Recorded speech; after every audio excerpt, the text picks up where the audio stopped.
오래 기다렸습니다. 쓸데없는 서론을 생략하고 바로 시작하도록 하죠. 슈퍼소커는 지금 보고 계신 것처럼 완전한 오토바이 형태를 취하고 있습니다. 큼직한 헤드라이트, 어마어마한 두께의 도립식 프론트샥, 우람한 휠과 타이어, 번쩍이는 카울과 무려 기본 메쉬 소재로 되어 있는 브레이크 호스, 앞뒤 브레이크가 동시에 작동하는 연동식 유압 브레이크, 푹신한 가죽 시트와 큼지막한 방향 지시 등 깔끔한 리어 모노샥과 어마어마한 크기의 허브 모터까지. 말 그대로 동력원만 전기로 되어 있고 나머지 요소들은 일반 오토바이 형태를 그대로 가지고 있다고 보시면 되겠죠. 게다가 꽤 괜찮은 요소들로 이루어져 있다는 건 대충 보셔도 쉽게 아실 수 있으실 겁니다. 오토바이 형태를 그냥 흉내만 낸 게 아니라 어느 정도 구색을 갖추기 위해서 상당히 노력했다는 게 느껴지는 부분이 많다고 해야 할까요? 그리고 가장 중요한 건 역시나 디자인입니다. 화면으로 봐도 예쁘지만 이건 실제로 보면 정말 엄청납니다. 그동안 봤던 전동 킥보드와는 솔직히 비교를 불허하는 정도죠. 그럼 찬양은 여기까지만 하고 이제부터 자세히 알아보도록 하겠습니다.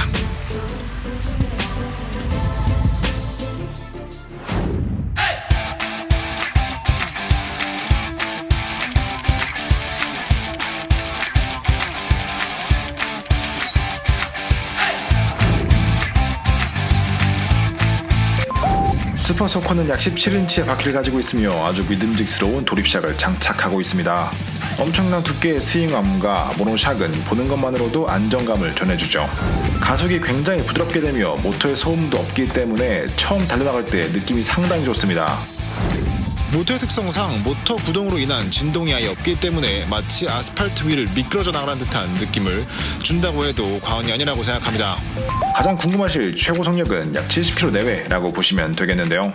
모터의 특성상 GPS 기준으로 55km 정도의 속도까지는 꽤 힘있게 밀어준다는 느낌이었다가 그 이후로는 가속이 점차 느려지면서 최고 속도까지 도달하게 되는데 시내 주행에서는 충분히 만족할 만한 성능이었다고 생각합니다. 아쉬운 건 보통의 오토바이들이 자동차보다 훨씬 빠른 초반 가속력을 가지고 있기 때문에 그것과 똑같은 느낌을 기대할 수가 있는데 그런 느낌은 전혀 아니라는 겁니다. 실제로 신호 대기 시에 가장 앞에 서 있는 상황이라면 백미러를 향해서 달려오는 자동차들을 보면서 마음속으로 조금만 더 빨리 라는 생각을 하실 수도 있을 것 같습니다. 전동 킥보드로 치면 듀얼 트론 같은 듀얼 모터 제품이 막 치고 나가는 그런 느낌이 드는 게 아니라 타미 몬스터처럼 단일 모터를 장착한 싱글 모델이 달려나가는 그런 느낌을 준다고 표현을 하고 싶네요. 스로틀을 조작할 때는 주행하고 싶은 속도에 따라서 단수를 조절해가며 사용하는 게 만족도가 높았습니다. 계속 3단으로만 고정해놓고 천천히 가려고 하면 기체가 앞으로 확확 나가는 느낌이 들 수도 있으니까 40km 미만의 속력으로 가고 싶을 때는 1단으로, 50km 미만의 속력으로 가고 싶을 때는 2단으로, 최고속으로 달리고 싶을 때는 3단으로 상황에 맞게 조절하면서 이용하시면 되겠습니다. 스로틀을 돌릴 때의 느낌은 개인적으로 보통의 오토바이용 스로틀 느낌이라기보다는 잘 디자인된 전동 킥보드용 스로틀을 돌리는 느낌에 가까웠다고 생각합니다. 약간 아쉬운 부분이었어요. 테스트는 일산의 내부 도로와 외곽 도로, 일산에서 삼송까지 이어지는 도로와 일산에서 파주까지 이어지는 도로 등 틈틈이 약 300km 정도 진행했습니다. 일전에 다뤘던 대림 전동 스쿠터 어필 같은 경우에는 9단 위에 좁은 반경을 이동하는 용도로 적합하다고 말씀을 드렸었는데요. 그 당시에 저희 채널의 생방송을 보신 분들이라면 일산과 파주를 이어주는 긴 도로에서 어필의 최고 속력에 대한 아쉬움을 토로했던 게 기억이 나실 겁니다. 그래서 같은 도로를 실제로 슈퍼소커로 주행을 해봤는데 결과는 100% 만족스럽진 않았지만 이 정도면 꽤 쓸만하다라는 느낌이었습니다. 모터의 특성상 전압에 따른 출력 저하가 있을 수밖에 없는데 다행히도 최고 속도에서는 그 차이가 아주 크게 나진 않았습니다. 배터리가 충분할 때는 최고 속도가 70km 정도 유지해주고 배터리가 60% 이하로 떨어지면 65km 정도, 40% 이하로 떨어지면 60km 초반대를 유지해준다고 보시면 되겠습니다. 가장 궁금해하실 실주행 거리는 3단으로 실사용했을 때 50km 정도라고 생각해주시면 거의 정확했습니다. 배터리가 0%가 될 때까지 주행한다면 55km 정도까지도 주행이 가능할 것 같은데 배터리 잔량 10% 미만에서는 전압 강화로 인한 출력 저하가 눈에 띄게 느껴지고 심리적인 압박감도 생기기 때문에 처음 계획할 때부터 주행거리는 항상 50km 안쪽이라고 생각하고 이용하시는 게 마음이 편했습니다. 나는 그래도 더 먼 거리를 가고 싶다 하시는 분이 계시다면 배터리를 하나 추가 구매하시는 것도 방법이겠죠. 배터리 잔량은 퍼센트로 표시되는데 상당히 정확한 편입니다. 거의 핸드폰에 준하는 수준으로 정확하게 잔량을 표시해주기 때문에 주행 중에 틈틈이 배터리에 남은 잔량을 확인해주시면 되겠습니다. 단수를 조절해보면 배터리 잔량에 따른 주행 가는 거리도 보여주는데 각 단수로 주행했을 때 달릴 수 있는 최대 주행거리라고 보시면 되겠습니다. 완전히 보장되는 그런 수치는 아니지만 실제로 관성주행을 활용하고 급정거를 자제하면 소코가 주장하는 수치까지 달릴 수도 있습니다. 아예 의미가 없는 수치는 아니라는 거죠. 배터리 잔량 표시와 잔여 거리 표시가 이렇게 정확한 제품은 아마 처음 보는 것 같습니다. 매우 만족스러웠어요. 등판력에 대한 부분은 실사용에서 부족함을 느낄 일은 거의 없었습니다. 어차피 차도로 다니는 제품이기 때문에 잘 깔린 아스팔트 길만 주행을 하게 되는데 그런 곳은 정말 가팔라도 최대 9도 이상 되는 도로가 거의 없습니다. 그런 곳은 아주 쉽게 올라갈 수가 있죠. 하지만 2명이 탑승한다거나 해서 무게가 증가하게 되면 가파른 언덕길에서는 속도가 좀 안 나가는 느낌이 들 수가 있으며 지금 보고 계신 고봉산처럼 14도 이상의 가파른 언덕을 등판하는 용도로 사용하시는 경우라면 등판각에 대한 아쉬움이 느껴질 수도 있습니다. 흔히들 비교하고 싶어하는 듀얼트론, 크루스 RS 같은 듀얼 전동 킥보드와 비교하면 등판력은 확실히 부족하다 이렇게 볼 수 있겠네요. 바로 시작합니다. 바로 여기입니다. 엄청나게 가파르게 보이시죠? 여기 일반 전동 킥보드 듀얼 모델로 해도 정말 빡빡하게 올라가는 구간이에요. 경사로 쳤을 때 연속 경사로 한 15도 정도 나온다고 보시면 됩니다. 여기를 한번 끝까지 치고 올라갈 수 있나? 일단 속도 면에서는 지금 15km 정도, 계기판상 속도 15km 정도 나오고 있어요. 그러니까 실제로 여기서 주행을 할 수는 없겠죠. 근데 여기 자동차로 올라가도 어차피 이 속도로 올라가야 됩니다. 근데 여기는 충전은 220V를 이용해서 전동 킥보드처럼 충전하시면 됩니다. 키를 이용해서 앞쪽 뚜껑을 열어주고 메인 전원 버튼을 차단한 후 배터리를 제거해 주시면 되는데요. 배터리 무게는 약 10kg 정도 됩니다. 하나 강조하고 싶은 건 기본 제공되는 충전기가 무려 60V의 10A짜리 충전기라는 겁니다. 심지어 충전기를 통해서 배터리가 얼마나 충전되었는지 상황도 볼 수가 있죠. 실제로 4시간 조금 넘는 시간이면 배터리가 거의 다 충전됩니다.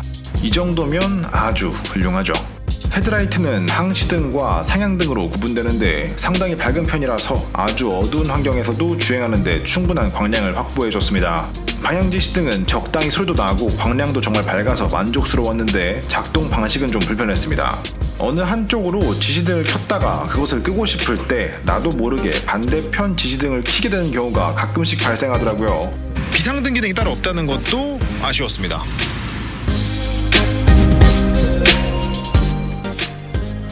제품의 특성에 따라 그 승차감과 안정감엔 당연히 차이가 있고 전동 킥보드와 전동 오토바이는 엄연히 다른 영역이라고 생각합니다. 하지만 그럼에도 분명히 많은 분들이 전동 킥보드와 슈퍼스토커의 승차감에 대해서 물어보실 게 분명하기 때문에 미리 말씀드리자면 제가 그동안 타봤던 전동 제품들과 슈퍼스토커는 솔직히 안정감에서만큼은 아예 비교 자체가 불가능했습니다. 보통의 고성능 전동 킥보드들의 초속력은 60에서 80 사이라고 보시면 됩니다. 실제로 슈퍼스토커와 비슷한 수치이며 스토커보다 더 빠른 속도로 달릴 수 있는 전동 킥보드들도 생각보다 많이 있죠. 특히 가속력은 듀얼 전동 킥보드라면 슈퍼스토커보다 대부분 더 빠를 겁니다.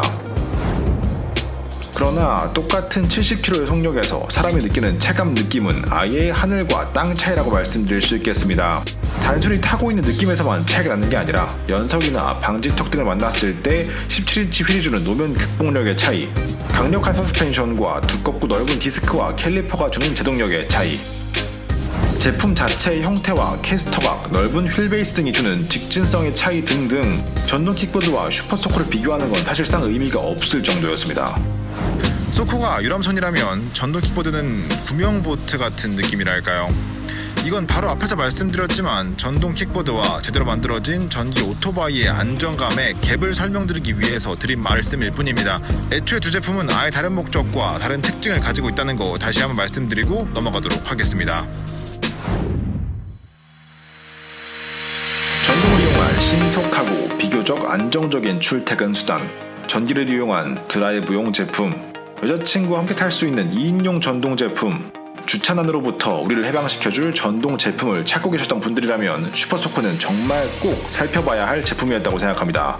저는 특히 둘이서도 탈 수 있는 전동 제품을 만났다는 것만으로도 기분이 아주 좋았습니다. 훌륭한 디자인은 기본이겠죠. 정식으로 오토바이로 판매되는 상품이며 번호판 부착과 보험 등록을 하고 탈 수 있는 모델입니다. 차도에서 마음대로 주행해도 정말 안정적인 느낌을 받을 수가 있고 전동 제품임에도 어느 정도 비바람과 맞설 수 있다는 것도 큰 메리트라고 할 수 있겠죠. 그동안 이런 제품 얼마나 기다렸는지 모르겠습니다. 소코를 타면서 아쉬웠던 건 딱 한 부분이었던 것 같습니다. 디자인만 보면 마치 시속 200km 정도 뽑아줄 수 있을 것 같은 착각을 불러일으키는데 실제로는 초속도가 70km 정도라는 거. 시내 주행을 할 때 충분한 속력이긴 하지만 가속력과 순간적인 등판력 등에서 약간의 아쉬움이 느껴질 수도 있다는 거. 즉 출력적인 부분이 엄청나게 강력하다는 느낌보다는 충분하다는 느낌으로 다가온다는 부분이 말이죠. 그 부분만 제외한다면 이건 정말 끝내주는 기체임이 분명합니다. 누가 봐도 어마어마한 외형과 승차감을 가지고 있으면서도 보통의 비싼 전동 킥보드와 가격이 거의 차이가 없습니다. 도난에 대한 걱정도 적고 차도로 달릴 때 가슴 졸일 필요도 없죠. 현재 슈퍼소코 예상 판매 가격은 369만원입니다. 숫자만 봤을 때 꽤 높은 가격이라고 생각이 드실 텐데요. 그래서 준비했습니다. 아주 파격적인 사전 예약 이벤트 소식을 말이죠. 일명 유씨 아저씨와 포마가 함께하는 슈퍼소코 노마진 사전 예약 이벤트입니다. 꽤 긴 내용을 담고 있기 때문에 이 영상에서 다 말씀드리기보다는 지금 영상에 보이시는 링크를 통해서 유씨 아저씨의 설명을 직접 들어보시는 게 좋겠습니다. 슈퍼소코의 실물이 보고 싶으신 분들은 부산의 포바이크 본사와 경기도 일산의 포마샵에서 시제품 만나보실 수 있다는 거 알고 계시죠? 항상 감사합니다.